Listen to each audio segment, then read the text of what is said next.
ದುಃಖ ಯಾರಿಗಿಲ್ಲ ಹೇಳಿ, ಆಗೋದೆಲ್ಲ ಒಳ್ಳೆಯದಕ್ಕೆ. ನಗ್ತಾ ಇರಿ ಯಾವಾಗಲೂ. ಬೆವರ ಹನಿ ಭರವಸೆ ಕೊಡುತ್ತೆ, ಕಣ್ಣೀರಿನ ಹನಿ ಬದುಕು ಕಲಿಸುತ್ತೆ. ಪ್ರತಿ ನೋವು ಒಂದು ಪಾಠ ಕಲಿಸುತ್ತೆ, ಪ್ರತಿ ಪಾಠ ವ್ಯಕ್ತಿಯನ್ನ ಬದಲಾಯಿಸುತ್ತೆ. ಎಷ್ಟು ನಿಜ ಅಲ್ವಾ? ಹಾಯ್, ಎಲ್ರಿಗೂ ನಮಸ್ತೆ. ಎಲ್ಲ ಹೇಗಿದ್ದೀರಾ? ಐ ಹೋಪ್ ಎಲ್ಲ ಚೆನ್ನಾಗಿದ್ದೀರಾ ಅಂತ ಅನ್ಕೊಂಡಿದ್ದೀನಿ. ನಾನು ಕೂಡ ಚೆನ್ನಾಗಿದ್ದೀನಿ. ಸೊ ಫ್ರೆಂಡ್ಸ್, ಇವತ್ತಿನ ಒಂದು ವಿಡಿಯೋದಲ್ಲಿ ಲೋಕಸಭಾ ಚುನಾವಣೆಯ ಫಲಿತಾಂಶ ಬಂದಿದೆ. ಸೊ ಎಲ್ಲರೂ ಕೂಡ ಖುಷಿಯಿಂದ ಇದ್ದಾರೆ. ಒಂದು ಕಡೆ ಬಿಜೆಪಿ ಪಕ್ಷ ಖುಷಿಯಾಗಿದ್ದಾರೆ, ಇನ್ನೊಂದು ಕಡೆ ಕಾಂಗ್ರೆಸ್ ಪಕ್ಷ ಖುಷಿಯಾಗಿದೆ. ಅದರಲ್ಲೂ ಕಾಂಗ್ರೆಸ್ ಪಕ್ಷ ಅರ್ಧಂಬರ್ಧ ಖುಷಿಯಾಗಿದೆ. ಯಾಕೆಂದ್ರೆ ಅವರು ಘೋಷಣೆ ಮಾಡಿರುವಂತಹ ಗ್ಯಾರಂಟಿಗಳು ಎಲ್ಲಿ ಬಂದಾಗ್ತವೆ ಅಂತ ಯೋಚನೆಯಲ್ಲಿದ್ದಾರೆ. ಹಾಗಾದ್ರೆ ಗ್ಯಾರಂಟಿಗಳು ಬಂದಾಗ್ತವ? 5 ಗ್ಯಾರಂಟಿಗಳಾದಂತಹ ಯುವ ನಿಧಿ, ಗೃಹಲಕ್ಷ್ಮಿ, ಶಕ್ತಿ ಯೋಜನೆ, ಅನ್ನಭಾಗ್ಯ, ಈ 5 ಗ್ಯಾರಂಟಿಗಳು ಬಂದಾಗ್ತವ? ಏನಾಯ್ತು ಈ ಯೋಜನೆಗಳಿಗೆ? ಸಿದ್ದರಾಮಯ್ಯನವರು ಏನು ಉತ್ತರ ಕೊಟ್ಟಿದ್ದಾರೆ? ಸೊ ಸಿದ್ದರಾಮಯ್ಯನವರು ಇದೀಗ ಮಾತನಾಡಿ ಗ್ಯಾರಂಟಿ ಯೋಜನೆ ಬಂದಾಗ್ತವ ಅಂತ ಸ್ವತಃ ಖುದ್ದಾಗಿ ಅವರೇ ಹೇಳಿದ್ದಾರೆ. ಸೊ ಹಾಗಾದ್ರೆ ಗ್ಯಾರಂಟಿಗಳು ಬಂದಾಗ್ತವ? ಅವರು ಹೇಳಿದಾದ್ರು ಏನು ಅಂತ ಈ ವಿಡಿಯೋದಲ್ಲಿ ತಿಳಿಸ್ಕೊಡ್ತೀನಿ. ಸೊ ವಿಡಿಯೋ ಇಷ್ಟ ಆದ್ರೆ ಲೈಕ್ ಮಾಡಿ, ಹಾಗೆ ಯಾರಿನ ಚಾನಲ್ ಫಾಲೋ ಮಾಡ್ಕೊಂಡಿಲ್ಲ ಫಾಲೋ ಮಾಡ್ಕೊಳ್ಳಿ, ಹಾಗೇನೆ ಯಾರಿನ ನನ್ನ ಚಾನಲ್ ಸಬ್ಸ್ಕ್ರೈಬ್ ಮಾಡ್ಕೊಂಡಿಲ್ಲ ಸಬ್ಸ್ಕ್ರೈಬ್ ಮಾಡ್ಕೊಳ್ಳಿ. ಹಾಗೆ ಈ ವಿಡಿಯೋನ ಎಲ್ಲರಿಗೂ ಶೇರ್ ಮಾಡಿ, ಹಾಗೇನೆ ವಿಡಿಯೋನ ಸ್ಕಿಪ್ ಮಾಡಿ ನೋಡ್ಬೇಡಿ. ಸೊ ನಿಮ್ಗೆ ಯಾವುದೇ ಇನ್ಫಾರ್ಮೇಶನ್ ಕರೆಕ್ಟ್ ಆಗಿ ಅರ್ಥ ಆಗಲ್ಲ. ನೀವು ಸ್ಕಿಪ್ ಮಾಡಿ ನೋಡಿದ್ರೆ ಪೂರ್ತಿಯಾಗಿ ಇನ್ಫಾರ್ಮೇಶನ್ ಗೊತ್ತಾಗಲ್ಲ. ಹಾಗಾಗಿ ಹೇಳ್ತಾ ಇದ್ದೀನಿ, ಪೂರ್ತಿಯಾಗಿ ವಿಡಿಯೋವನ್ನ ನೋಡಿ. ಸೊ ಮೊದಲಿಗೆ ಈಗ ಲೋಕಸಭಾ ಚುನಾವಣೆ ಏನಾಯ್ತು, ಫಲಿತಾಂಶ ಬಂದಿದೆ. ಸೊ ಅದರಲ್ಲಿ ಬಿಜೆಪಿಗೆ ಎಷ್ಟು ಸ್ಥಾನ ಬಂದಿದೆ, ಆ ನಂತರ ಕಾಂಗ್ರೆಸ್ಗೆ ಎಷ್ಟು ಸ್ಥಾನ ಬಂದಿದೆ, ಇನ್ನುಳಿದಂತಹ ಜೆಡಿಎಸ್ ಆಗಿರ್ಬೋದು, ಪಕ್ಷೇತರ ಆಗಿರ್ಬೋದು, ಎಷ್ಟು ಸ್ಥಾನ ಬಂದಿದೆ ಅಂತ ಸೊ ಮೊದಲಿಗೆ ತಿಳ್ಕೊಂಡ್ ಬಿಡೋಣ. ಸೊ ಕಳೆದ ಒಂದು ಲೋಕಸಭಾ ಚುನಾವಣೆಯಲ್ಲಿ, ಅಂದ್ರೆ 5 ವರ್ಷಕ್ಕೊಮ್ಮೆ ಲೋಕಸಭಾ ಚುನಾವಣೆ ಬರುತ್ತೆ. ಸೊ 2019ರಲ್ಲಿ ಬಿಜೆಪಿ ಪಕ್ಷಕ್ಕೆ ಎಷ್ಟು ವೋಟ್ ಬಂದಿತ್ತು ಅಂದ್ರೆ 303 ವೋಟ್ ಬಂದಿತ್ತು.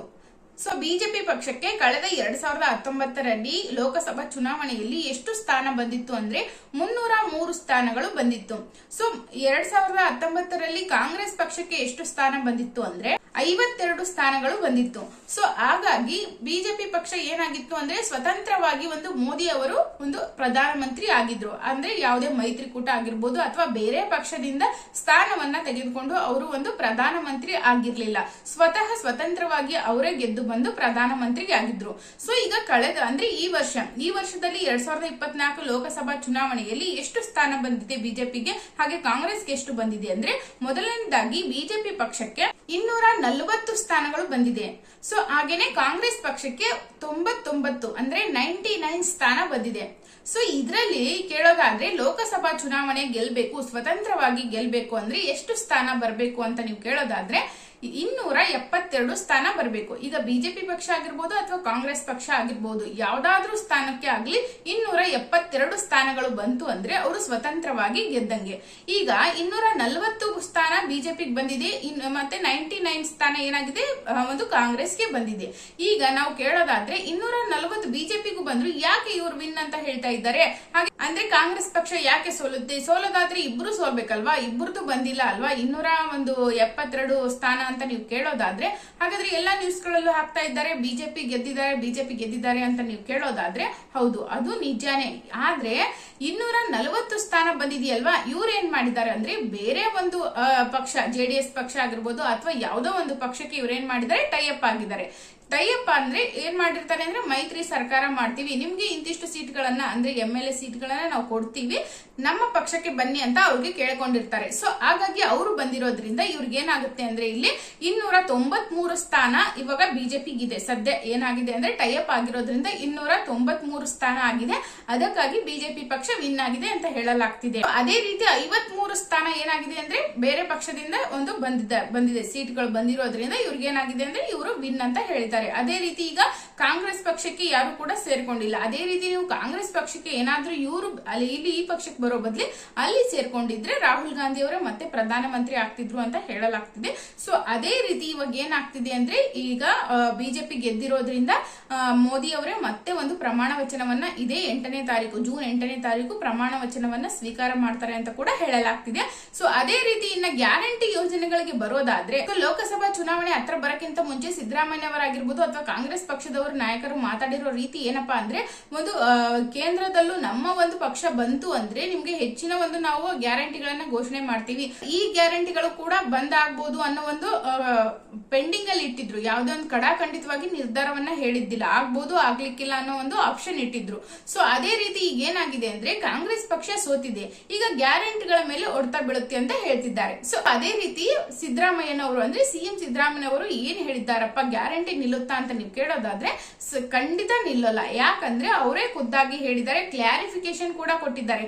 ಸೊ ಲೋಕಸಭಾ ಚುನಾವಣೆಯಲ್ಲಿ ಕಾಂಗ್ರೆಸ್ ಪಕ್ಷ ಕೇಂದ್ರದಲ್ಲಿ ಬಂದಿಲ್ಲ, ಸೊ ಅದರಿಂದ ಲೋಕಸಭಾ ಚುನಾವಣೆಯಲ್ಲಿ ಗೆದ್ದಿಲ್ಲ ಅನ್ನೋ ಕಾರಣಕ್ಕೆ ನೀವು ಎಲ್ಲಾ ಗ್ಯಾರಂಟಿಗಳನ್ನ ನಿಲ್ಲಿಸ್ತೀರಾ ಅಂತ ಎಲ್ಲರೂ ಕೂಡ ಪ್ರಶ್ನೆ ಮಾಡ್ತಾ ಇದ್ದಾರೆ. ಸೊ ಅದೇ ರೀತಿ ನ್ಯೂಸ್ ಅವರು ಆಗಿರ್ಬೋದು ಎಲ್ಲ ಕಡೆ ವಿಡಿಯೋಗಳು ವೈರಲ್ ಆಗಿದ್ದಾವೆ. ಎಲ್ಲರೂ ಕೂಡ ಈಗ ನಿಲ್ತವೆ, ಗ್ಯಾರಂಟಿಗಳು ಯಾವುದೇ ಕಾರಣಕ್ಕೂ ಮುಂದುವರಿಯಲ್ಲ, ಅದರಲ್ಲೂ 5 ಗ್ಯಾರಂಟಿಗಳು ಕೊಡೋದು ತುಂಬಾನೇ ಕಷ್ಟ ಆಗುತ್ತೆ, ನಿಲ್ಲಿಸ್ತಾರೆ ಅಂತ ಹೇಳ್ತಾ ಇದ್ದಾರೆ.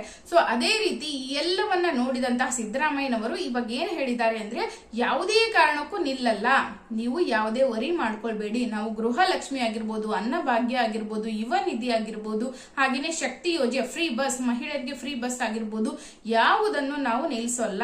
ಸೊ ಅದೇ ರೀತಿ ಇವ್ರು ನಿಲ್ಸಲ್ಲ ಅಂತ ಹೇಳಿದಾರಲ್ಲ, ಆದ್ರೆ ಕಡಾಖಂಡಿತವಾಗಿ ಸಿಎಂ ಅವರು ಹೇಳಿರ್ಬೋದು, ಆದ್ರೆ ಕಾಂಗ್ರೆಸ್ ಪಕ್ಷದವರು ಅಂದ್ರೆ ಕಾಂಗ್ರೆಸ್ ಪಕ್ಷದಲ್ಲಿ ಏನ್ ನಾಯಕರು ಇರ್ತಾರಲ್ವಾ, ಇವ್ರೇನ್ ಆಯ್ಕೆ ಮಾಡಿರ್ತಾರಲ್ವಾ MLA ಅವರು, ಅವ್ರು ಏನ್ ಮಾಡ್ತಾ ಇದ್ದಾರೆ ಅಂದ್ರೆ ನೀವು ನಿಲ್ಸಲ್ಲ ಅಂತ ಹೇಳೋದಾದ್ರೆ ಯಾವ ರೀತಿ ನೀವು ಸರ್ಕಾರವನ್ನ ನಡೆಸ್ತೀರಾ, ಕೇಂದ್ರದಲ್ಲಿ ಇಲ್ಲ. ಅದೇ ರೀತಿ ನಾವು ಏನ್ ಮಾಡ್ಬೇಕು ಅಂದ್ರೆ ಇವಾಗ 1 ವರ್ಷಕ್ಕೆ ನಾವು ಗೃಹಲಕ್ಷ್ಮಿ ಹಣ ಒಂದು ಮಹಿಳೆಯರಿಗೆ ನೀಡಬೇಕು ಅಂದ್ರೆ 35 ಕೋಟಿ ಆಗುತ್ತಂತೆ. ಸೊ ಅದ್ರಲ್ಲಿ ಇವರು 1 ವರ್ಷ ಹಾಕಕ್ಕೆ ಇಷ್ಟೊಂದಾದ್ರೆ ಇನ್ನು ಉಳಿದಂತಹ ಅವರು 5 ವರ್ಷ ಆಡಳಿಕೆಯಲ್ಲಿ ಎಷ್ಟು ಸಾಲ ಮಾಡ್ಬೇಕಾಗುತ್ತೆ, ಈ 35 ಕೋಟಿನೇ ಸಾಲ ಮಾಡಿ ಕೊಟ್ಟಿದ್ದಾರೆ. ಸೊ ಇನ್ನುಳಿದಂತ ಯುವ ನಿಧಿಗೆ ಅಮೌಂಟ್ ಹಾಕ್ಬೇಕು, ಈ ಸೈಡ್ ಅನ್ನಭಾಗ್ಯಕ್ಕೆ ಅಮೌಂಟ್ ಹಾಕ್ಬೇಕು. ಸೊ ಯಾವ ರೀತಿ ಹಾಕ್ತೀರಾ ನೀವು ಅಂತ ಕಾಂಗ್ರೆಸ್ ಪಕ್ಷದವರೇ, ಕಾಂಗ್ರೆಸ್ ಪಕ್ಷದಲ್ಲಿರುವಂತಹ ಒಂದು ನಾಯಕರೇ ಸಿಎಂ ಸಿದ್ದರಾಮಯ್ಯನವರಿಗೆ ಏನ್ ಮಾಡ್ತಾ ಇದ್ದಾರೆ ಅಂದ್ರೆ ಪ್ರಶ್ನೆಯನ್ನ ಕೇಳ್ತಾ ಇದ್ದಾರೆ. ಸೊ ಈ ರೀತಿ ನೀವು ಸಾಲ ಮಾಡಿಕೊಂಡು ಯಾವ ರೀತಿ ನೀವು ಸರ್ಕಾರವನ್ನ ನಡೆಸ್ತೀರಾ ಅಂತ ಪ್ರಶ್ನೆ ಮಾಡ್ತಾ ಇದ್ದಾರೆ. ಸೊ ಅದಕ್ಕೆ ಇನ್ನೂ ಕೂಡ ಯಾವುದೇ ಒಂದು ಕ್ಲಾರಿಫಿಕೇಶನ್ ಅನ್ನ, ಒಂದು ಕ್ಲಾರಿಟಿಯನ್ನ ಸಿಎಂ ಸಿದ್ದರಾಮಯ್ಯನವರು ಕೊಟ್ಟಿಲ್ಲ. ಸೊ ಇನ್ನ ಕಾದು ನೋಡ್ಬೇಕು, ಗ್ಯಾರಂಟಿಗಳನ್ನ ನಿಲ್ಲಿಸ್ತಾರಾ ಅಥವಾ ಮುಂದುವರಿಸ್ತಾರಾ ಅಥವಾ ಇನ್ನೇನಾದ್ರೂ ಕಂಡೀಷನ್ಸ್ ನ ತರ್ತಾರಾ ಅಂತ. ಸೊ ಹಾಗೇನಾದ್ರೂ ಕಂಡೀಷನ್ಸ್ ತಂದ್ರೆ ಅಥವಾ ನಿಲ್ಲಿಸಿದ್ರೆ ಅದನ್ನ ನಾನು ಮತ್ತೆ ನೆಕ್ಸ್ಟ್ ವಿಡಿಯೋದಲ್ಲಿ ಹೇಳ್ತೀನಿ. ಹಾಗೇನೆ ನನ್ನ ಚಾನಲ್ ನ ಸಬ್ಸ್ಕ್ರೈಬ್ ಮಾಡ್ಕೊಳ್ಳಿ, ಇಂತ ಒಳ್ಳೆ ಒಳ್ಳೆ ನ್ಯೂಸ್ ಗಳು ನಿಮ್ಗೆ ಗೊತ್ತಾಗ್ತಾ ಇರುತ್ತೆ. ಹಾಗೇನೆ ನೀವು ನಮ್ಗೆ ಗೊತ್ತಿಲ್ಲ ನಾವೇನ್ ಮಾಡ್ಬೇಕು ಅನ್ನೋದಾದ್ರೆ ನೀವು ಸಬ್ಸ್ಕ್ರೈಬ್ ಮಾಡ್ಕೊಳ್ಳಿ, ನಿಮ್ಗೆ ಬರುತ್ತೆ. ನಾನು ನೆಕ್ಸ್ಟ್ ವಿಡಿಯೋದಲ್ಲಿ ಅವ್ರು ಏನಾದ್ರೂ ಹೇಳಿದ್ರೆ ಅಥವಾ ಗ್ಯಾರಂಟಿಗಳನ್ನ ಮುಂದುವರಿಸಿದ್ರೆ ಅಥವಾ ಗೃಹಲಕ್ಷ್ಮಿ ಅಮೌಂಟ್ ಹಾಕಿದ್ರೆ ಎಲ್ಲವನ್ನ ಅಪ್ಡೇಟ್ ಕೊಡ್ತಾ ಇರ್ತೀನಿ. ನನ್ನ ಚಾನಲ್ ಅನ್ನ ಸಬ್ಸ್ಕ್ರೈಬ್ ಮಾಡ್ಕೊಳ್ಳಿ. ಹಾಗೇನೆ ಇನ್ನೂ ಕೂಡ ಗೃಹಲಕ್ಷ್ಮಿ ಅಮೌಂಟ್ 11ನೇ ಕಂತಿನ ಬಗ್ಗೆ ಯಾವುದೇ ಚರ್ಚೆ ನಡೆದಿಲ್ಲ.